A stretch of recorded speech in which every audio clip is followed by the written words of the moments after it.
On both sides. So this is just for ankle sprains. We're looking at the integrity of that anterior talofibular ligament. So what we're going to do is we're going to essentially keep her lower leg on the table, and we're going to try and take the calcaneus and the whole foot complex and slide it straight forward, like you're pulling or opening a drawer. Okay. The challenge in doing this is to not do a whole lot of dorsiflexion. Okay.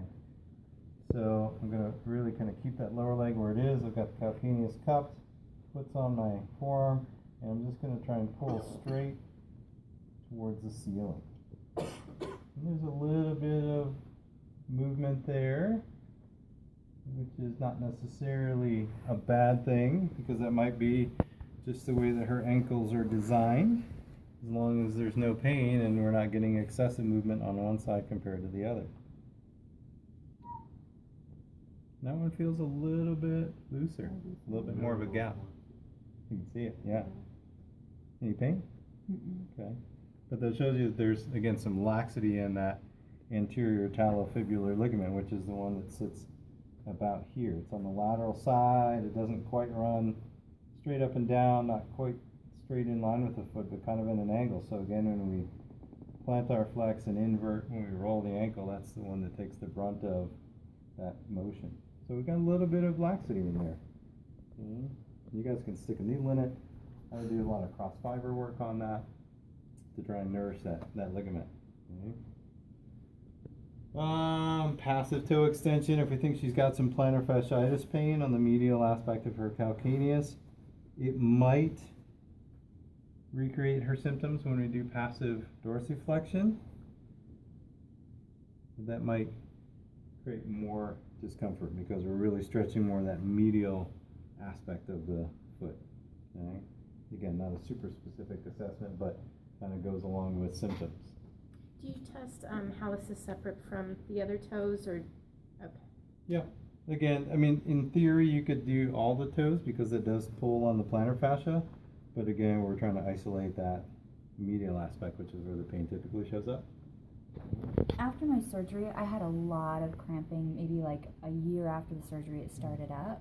And any time that I would do any kind of exercising or I was walking a lot, I would get, it would cramp. Like the whole toe would just curl. Is that because that's tight in there? Is that what causes the cramp? I mean, there's trauma to that tissue. And so the body's response, or the muscular response, is to protect it.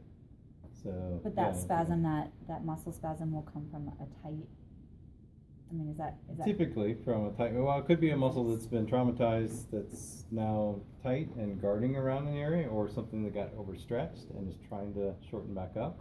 Okay. Yeah.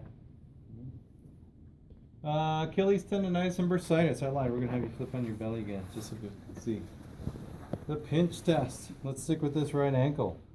So, if someone's complaining of heel pain, calcaneal pain, or Achilles pain, again, it could be a tendonitis issue, it could be a bursitis issue, it could be both. So if we're thinking maybe the bursa, we've got the Achilles tendon coming onto the calcaneus. So we want to get right where the Achilles meets the calcaneus.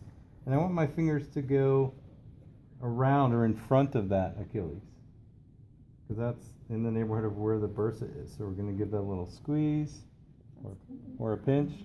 Okay.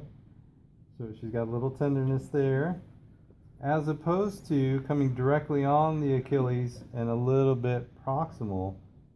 We're going to pinch that Achilles tendon. No pain. So if there's no pain on the Achilles tendon, but there's some potential pain in the neighborhood of the bursa, it says maybe more of a bursa issue, a bursitis. If there's no pain on either, obviously they're full of crap. But did you get that? Are you recording that? Yeah. I mean gallbladder. They're full of gallbladder? Bladder. Oh, stop. Come on. It's just right over here. Okay. In front of the ankle. All right. Whatever. If there's no pain with the pinch on the bursa, but there is on the Achilles, then it's probably more of an Achilles issue. Just for comparison, let's check kind of the bursa on this side, because it might just be the way that I was pinching. Is that one tender? Mm-hmm. Okay. When someone's had an Achilles tendon rupture, do you wind up oftentimes seeing issues with the bursa post? Mm-hmm. Because when the tendon ruptures and then it Mhm. gets repaired, again we get scar tissue that kind of glues the